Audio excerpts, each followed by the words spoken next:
नमस्कार, आप देख रहे हैं 5 की बात। मैं हूं आपके साथ पूजा यादव। केंद्र सरकार को सुप्रीम कोर्ट का नोटिस। विजय माल्या मामले में सुप्रीम कोर्ट ने नोटिस जारी किया है। विजय माल्या के प्रत्यार्पण को लेकर यह नोटिस जारी किया गया। सुप्रीम कोर्ट ने केंद्र सरकार से 6 हफ्ते में रिपोर्ट मांगी थी। विजय माल्या मामले में सुप्रीम कोर्ट ने नोटिस जारी किया है केंद्र को। विजय माल्या के प्रत्यार्पण को लेकर नोटिस जारी किया है।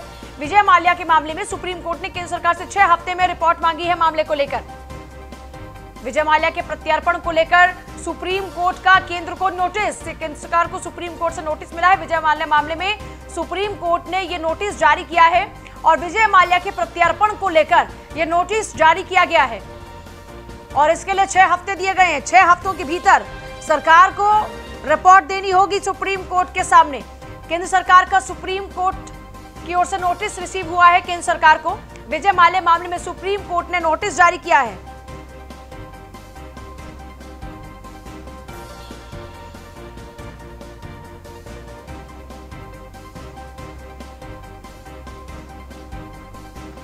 केंद्र सरकार को सुप्रीम कोर्ट का नोटिस। विजय माल्या मामले में सुप्रीम कोर्ट ने जारी किया है नोटिस।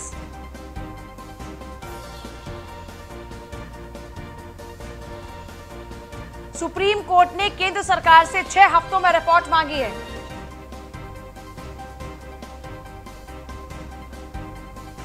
विजय माल्या मामले में सुप्रीम कोर्ट ने नोटिस जारी कर केंद्र सरकार से इस पूरे मामले को लेकर, प्रत्यार्पण को लेकर विजय माल्या की नोटिस जारी किया है और जवाब मांगा है।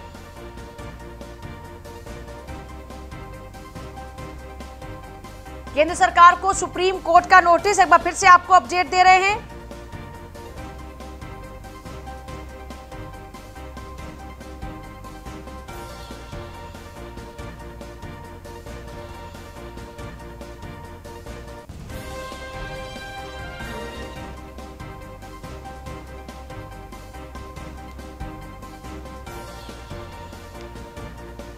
और ब्रजेश जुड़ गए हैं। ब्रजेश, प्रत्यार्पण को लेकर विजय माल्या के सुप्रीम कोर्ट का केंद्र को नोटिस, 6 हफ्तों की मोहलत।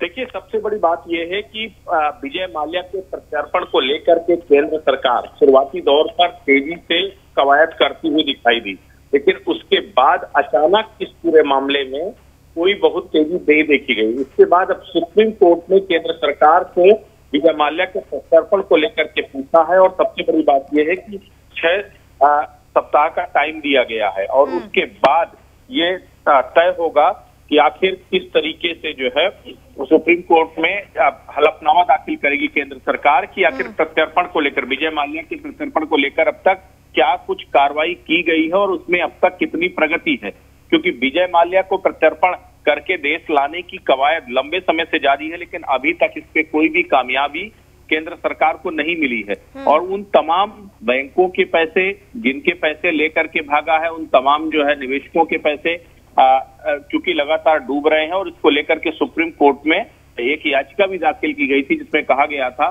कि विजय माल्या के प्रत्यार्पण को लेकर की कोई भी केंद्र सरकार नहीं दिखा है, जिसके बाद 6 सप्ताह में जवाब दाखिल करने के लिए है सुप्रीम कोर्ट ने। ब्रजेश, शुक्रिया आपका फिलहाल पूरी जानकारी के लिए। सुप्रीम कोर्ट ने सरकार से 6 हफ्तों के भीतर रिपोर्ट मांगी है। बड़ी खबर है, केंद्र सरकार को सुप्रीम कोर्ट का नोटिस मिला क्योंकि जो इन्वेस्टर्स हैं उनका पैसा लेकर भागा हुआ है विजय माल्या। और विजय माल्या मामले में सुप्रीम कोर्ट ने 6 हफ्तों के भीतर केंद्र सरकार से जवाब मांगा है। प्रत्यार्पण को लेकर विजय माल्या के नोटिस जारी किया गया और सुप्रीम कोर्ट ने केंद्र सरकार से 6 हफ्तों के भीतर रिपोर्ट मांगी है प्रत्यार्पण को लेकर विजय माल्या की। और खबर कानपुर देहात से है। दारोगा की अनोखी विदाई का वीडियो वायरल हो रहा है रिटायरमेंट के बाद। जी बता दें, आचार संहिता के उल्लंघन की बात करें तो कल से, क्योंकि शाम को 6 बजे से चुनाव प्रचार पूरी तरीके से बंद हो चुका है, तो अब जो भी उम्मीदवार हैं और जो भी उनके कार्यकर्ता हैं वो अपने अपने बूथों पर बैठकर बूथ कमेटियां गठित कर रहे हैं। क्योंकि जब चुनाव कल होगा, मतदान जब लोग डालने के लिए जा रहे होंगे तो वहां पर अपनी पोलिंग पार्टियों के 100 मीटर की दूरी पर बूथ बनाए जाते हैं, वहां पर मतदाताओं को बाकायदा पर्ची दी जाती है। तो वहीं आपको बता दें कि इस तरीके से अभी तक यहाँ पर कोई बात सामने नहीं आई है कि अभी भी प्रत्याशी मतदाताओं के बीच में जाकर चुनाव प्रचार कर रहे हैं। जी चलिए, शुक्रिया आपका। और वहीं फिरोजाबाद की टूंडला विधानसभा पर भी कल मतदान होगा। उपचुनाव को लेकर पार्टियां रवाना हो चुकी हैं। कल प्रत्याशियों की किस्मत ईवीएम में कैद हो जाएगी। कड़ी सुरक्षा के बीच मतदान होगा। 558 पोलिंग बूथ के लिए वोटिंग सामग्री रवाना हो चुके। 37 सेक्टर मजिस्ट्रेट के साथ 6 जोनल मजिस्ट्रेट्स की तैनाती, 3 सुपर मजिस्ट्रेटों की रहेगी निगरानी। निष्पक्ष चुनाव के लिए लगाए जाएंगे सीसीटीवी कैमरा।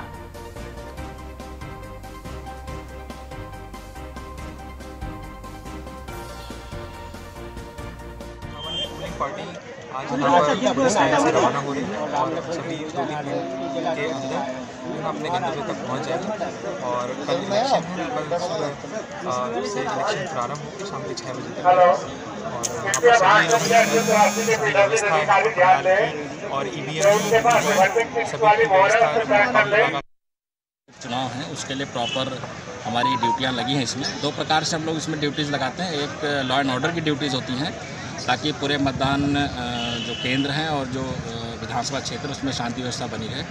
और दूसरी हमारी बूथ की ड्यूटीज़ होती हैं। बूथ की ड्यूटीज़ जो है उसके लिए आयोग के मानक होते हैं जिसके हिसाब से सभी बूथों पर ड्यूटी लगाई गई है।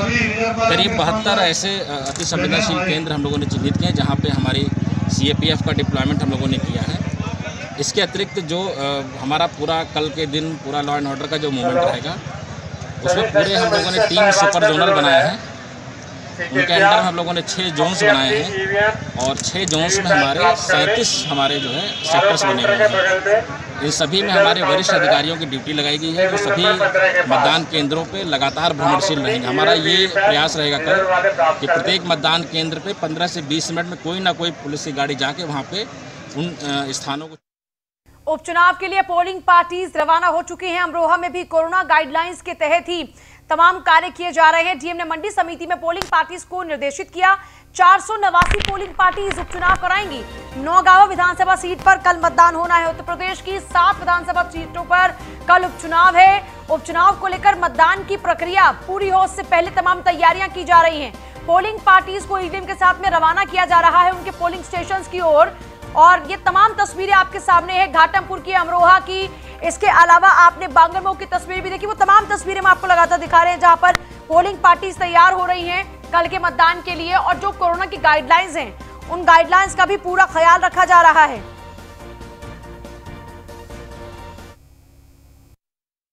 हाँ, ये सभी पोलिंग पार्टियों को समय से यहाँ आने के लिए अनुरोध किया गया था। सभी पार्टियाँ आ गई हैं और ये प्रयास किया गया है कि सभी को अलग अलग समय दिया गया है जिससे भीड़ न हो, सोशल डिस्टेंसिंग मेंटेन हो सके।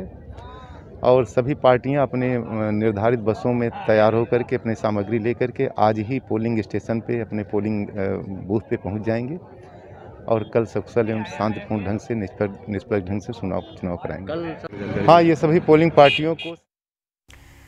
मुजफ्फरनगर से खबर है जहां 2 पक्षों में खूनी संघर्ष शुरू हो गया। फावड़े से 2 पक्षों में जमकर मारपिटाई शुरू हुई। खूनी संघर्ष की वीडियो वायरल हो रही है।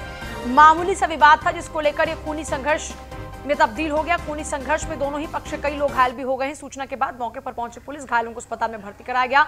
थाना रतनपुरी के गंगनहर पटरी सलावा मार्ग का मामला है।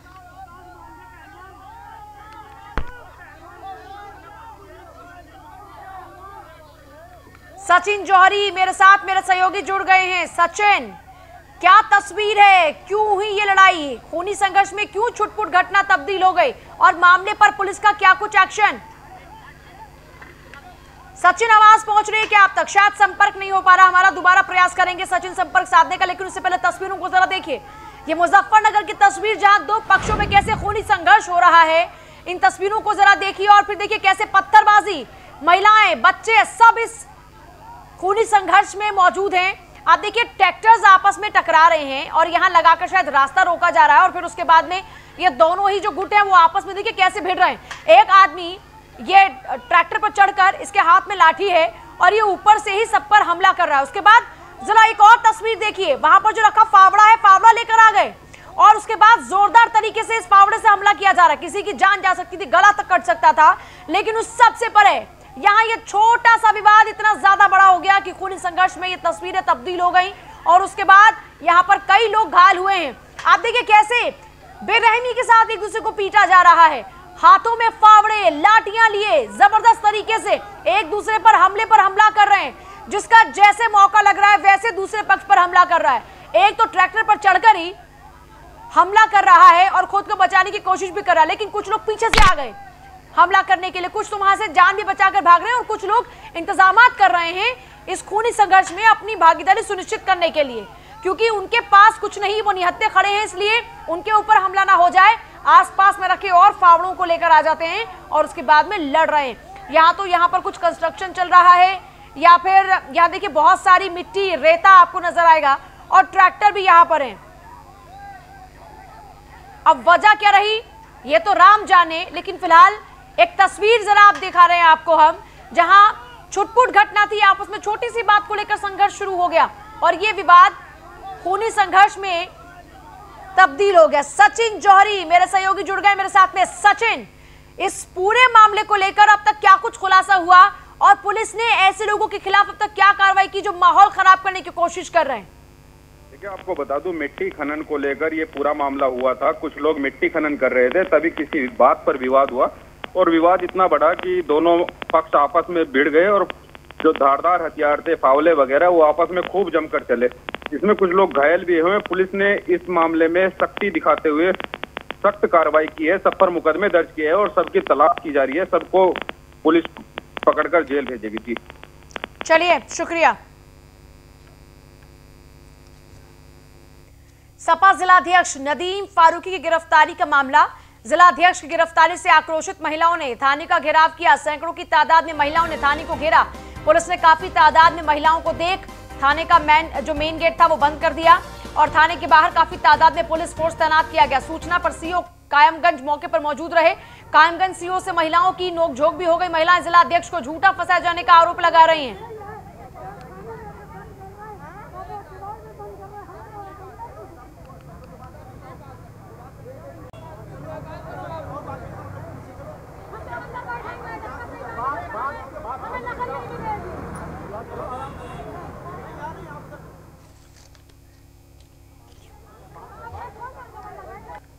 देखिए, जो महिला जिला अध्यक्ष हैं उनके नेतृत्व में बहुत सी महिलाएं थाने पहुंच गई। जिलाध्यक्ष की गिरफ्तारी से आक्रोशित महिलाओं ने थाने को घेरना शुरू कर दिया।